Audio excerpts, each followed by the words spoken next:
नमस्कार दोस्तों, आप सभी का स्वागत है। तो एक टॉपिक के रिलेटेड काफ़ी दिन से हमारे पास सवाल आ रहे हैं और कमेंट्स भी आ रहे हैं, जहाँ पर पूछा जाता है कि हमारी हस्तरेखाओं को देख के बताइए कि हमें संतान की प्राप्ति कब होगी और बच्चे कितने होंगे। और इसी के साथ ये भी पूछा जाता है कि लड़का होगा या लड़की। अब देखिए, लड़का होगा या लड़की, ये सिर्फ आपके हाथ से बता पाना मुश्किल है। इसके लिए आपके पार्टनर का हाथ होना भी ज़रूरी है और ऊपर से ये गलत भी है दोस्तों। तो अगर आप इन सभी बातों से सहमत हैं और सिर्फ ये जानना चाहते हैं कि आपके बच्चे कितने होंगे और संतान की प्राप्ति कब होगी, तो ये जानने के लिए वीडियो के आखिर तक बने रहिएगा। मिलेगी संपूर्ण जानकारी। शुरुआत करेंगे आपके एक लाइक के साथ। आपका ज़्यादा समय नहीं लेते हैं, आइए शुरू करते हैं।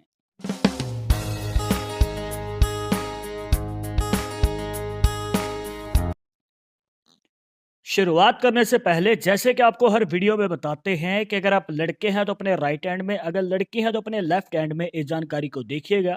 और इसी के साथ अगर आप चाहते हैं हमसे पर्सनली बात करना, तो लिंक मिलेगा आपको डिस्क्रिप्शन में हमारे इंस्टाग्राम और ट्विटर अकाउंट का।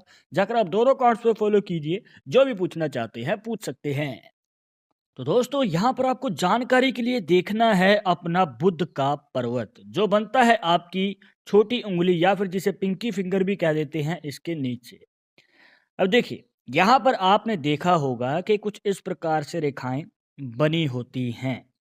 तो अब इन रेखाओं से ही आप जान सकते हैं कि आपकी संतान कब होगी और कितनी होंगी। देखिए दोस्तों, शायद आपको किसी ने कहा होगा या फिर आपने कहीं से सुना होगा कि ये रेखाएं जितनी होती हैं तो उतनी ही आपके जीवन में संतान की प्राप्तियां होंगी, जो कि बहुत गलत है दोस्तों। अब देखिए, मॉडर्न समय में ये बात बिल्कुल भी सेंस नहीं बनाती है। मतलब कि अगर 4 रेखाएँ हैं तो क्या 4 संतान होंगी? 5 रेखाएँ हैं तो क्या 5 होंगी? ऐसा बिल्कुल भी नहीं है। आप इस बात को खारिज कर सकते हैं दोस्तों। आपको सटीक तरीका बताते हैं दोस्तों इसे जानने का। आप मान के चलिए कि आपके बुध पर्वत पे एक लंबी रेखा है और बाकी जो रेखाएँ हैं वो छोटी हैं।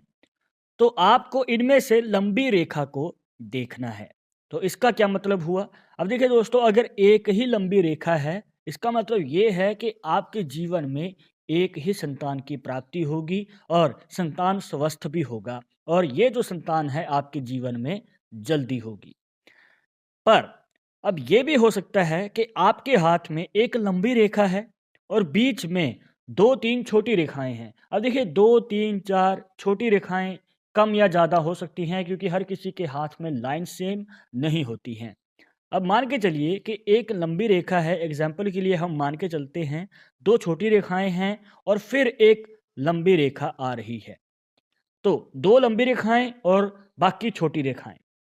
अब बीच में जितनी ज़्यादा छोटी रेखाएँ होंगी, तो उतना ही आपकी संतान के बीच में और दूसरी संतान के बीच में आपको उम्र का गैप देखने को मिल सकता है। मतलब कि यहाँ पर आपके जीवन में 2 संतान की प्राप्ति होगी, जिसमें से एक जल्दी होगी और दूसरी संतान आपके जीवन में थोड़ी देरी से होने के हमें चांसेस नज़र आते हैं। और जितनी ज़्यादा छोटी रेखाएँ, उतना ही विलंब हो सकता है या उतना ही उम्र का गैप आपको देखने को मिल सकता है। इसके बाद हो सकता है कि आपके बुध पर्वत पे इस प्रकार से 2 पैरेलल लाइन्स बनी हुई हैं, मतलब कि एक जैसी 2 रेखाएँ बनी हुई हैं। तो इसमें आप कैसे एनालाइज़ करेंगे? आपको बताना चाहेंगे दोस्तों कि ये आपको दोनों ही रेखाएँ एनालाइज़ करनी हैं। इसका मतलब ये है दोस्तों कि आपके जीवन में जुड़वा बच्चे होने के या फिर ट्विन्स होने के चांसेस हमें ज़्यादा नज़र आते हैं। अब ये बात और भी ज़्यादा चांसेस तब बढ़ जाते हैं दोस्तों, जब ये रेखा आपके हाथ में कुछ इस प्रकार से नीचे जाके दो मुखी बन जाती है। मतलब कि पहले ये रेखा एक मुखी थी, पर आगे जाकर ये दो मुखी बन जाती है। तो इसमें चांसेस और भी ज़्यादा बढ़ जाते हैं कि आपके जीवन में ट्विन्स की प्राप्ति आपको होने वाली है, मतलब कि जुड़वा बच्चे हो सकते हैं। इसके बाद हो सकता है कि आपके बुध पर्वत पे कुछ इस प्रकार से एक ही रेखा बनी हुई है। तो इसका क्या मतलब हुआ? देखिए दोस्तों, ये एक सीधा-सीधा संकेत है कि यहाँ पर आपके जीवन में एक ही संतान की प्राप्ति होगी और जल्दी होगी। मतलब कि आपके जीवन में जल्द ही बच्चा आएगा शादी के बाद। और अब हम जानेंगे कि आप कैसे पता कर सकते हैं अपनी हस्तरेखाओं से कि आपके संतान के साथ आपका रिलेशनशिप कैसा रहेगा? मतलब के संबंध कैसे रहने वाले हैं? क्या आपकी संतान आपकी सेवा करेगी या फिर आपके साथ मतभेद रखेगी? अगर जानना चाहते हैं तो देखिए कुछ इस प्रकार। जैसे कि आप इस हाथ में देख सकते हैं, यहाँ पर आपको जो रेखाएँ देखनी हैं, वो हैं मणिबंध की रेखाएँ, जिसे रिस्ट लाइन्स भी कहा जाता है। अब जैसे कि आप इस हाथ में देख सकते हैं, यहाँ पर जो है हमें 2 मणिबंध रेखाएँ कंप्लीट देखने को मिल जाती हैं। अब देखिए दोस्तों, आपको सिंपल सा तरीका बताएँगे। अगर आपके हाथ में भी 1 से ज़्यादा मणिबंध रेखाएँ हैं, 2, 3, 4 ये कितनी भी हो सकती हैं। बस ये क्लियर होनी चाहिए, दोष मुक्त होनी चाहिए, मतलब कि बीच में से टूटी हुई ना हो। पर जैसे कि आप इस हाथ में देख सकते हैं, यहाँ पर जो है हमें 2 ही मणिबंध रेखाएँ देखने को मिलती हैं, जो आपके जीवन में शुभ संकेत बनाती हैं, क्योंकि इस पॉसिबिलिटी में आपके संतान के साथ आपका रिलेशनशिप मजबूत रहता है और आपके आगे चलकर जो संतान है सेवा करने वाली होती है और प्यार करने वाली मिलती है। मतलब कि आपको अपने बच्चे की तरफ से प्यार भी मिलेगा और सपोर्ट भी मिल सकती है। अब आपको बात बता देते हैं दोस्तों कि ये एक पॉजिटिव साइन है जो कि आपके मणिबंध रेखाओं से आप जान सकते हैं। पर इसमें आपको एक बात का ध्यान रखना है कि जैसे कि आपको बताया कि मणिबंध रेखाएँ अगर 2 हैं तो ये शुभ संकेत है। पर अगर मणिबंध रेखा सिर्फ़ 1 ही कंप्लीट है, बाकी मणिबंध रेखाएँ बीच में टूटी हुई हैं या फिर इस प्रकार से आड़ी-टेढ़ी बनी हुई हैं या फिर कोई रेखा इसे काट रही है या फिर ये मणिबंध रेखाएँ आपस में ही उलझी हुई हैं।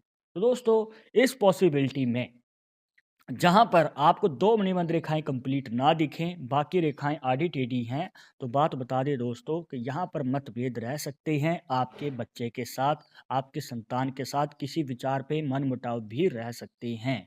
तो यहाँ पर हो सकता है कि आपको कठोर भी होना पड़े और आपको सख्ती से भी काम लेना पड़ सकता है, क्योंकि आपको कंट्रोल में रखना होगा अपने संतान को, कहीं वो हाथ से ना निकल जाए। अब देखिए दोस्तों, अगर आप शुरू से ही अच्छे संस्कार देते हैं और संभल के आगे कदम बढ़ाते हैं, अपने संतान की तरफ पूरा ध्यान देते हैं, क्वालिटी टाइम बिताते हैं अपने संतान के साथ, तो दोस्तों आगे चलकर आप इन रेखाओं का असर अपने जीवन में कम कर सकते हैं। तो दोस्तों ये थी कुछ खास जानकारियाँ जहाँ पर आपको बताया कि आप अपनी हस्तरेखाओं से कैसे जान सकते हैं कि आपके जीवन में संतान की प्राप्ति कब और कितनी होंगी और इसी के साथ संबंध कैसे होंगे आपके संतान के साथ वो भी बताया है। आई होप कि आपके सभी डाउट्स यहाँ पर क्लियर हो गए होंगे। आपको आसान तरीका बताया था, पर अगर अभी भी मन में कोई सवाल रह गया हो तो आप हमें कमेंट बॉक्स में पूछ सकते हैं। आगे आप किस टॉपिक के ऊपर वीडियो देखना चाहते हैं तो वो भी आप हमें सजेस्ट कर सकते हैं। पर एक ज़रूरी बात जो आपको हमेशा याद रखनी है कि पारमिस्ट्री 100% एक्यूरेट नहीं होती है। मानने वाले मानते हैं, इसके अकॉर्डिंग ही आगे कदम बढ़ाते हैं। बट अगर आपको उन सब में विश्वास नहीं है तो आप अपना विचार हमें कमेंट बॉक्स में बता सकते हैं। और ये वीडियो पसंद आई हो तो लाइक करें, शेयर करें और अगर आप हमारे चैनल पे नए आए हैं तो सब्सक्राइब करके बेल आइकन जरूर दबा दें नेक्स्ट वीडियो के अपडेट के लिए। मैं आपसे दूंगा एक और इंटरेस्टिंग टॉपिक के साथ, तब तक मुझे इजाज़त दीजिएगा। नमस्कार।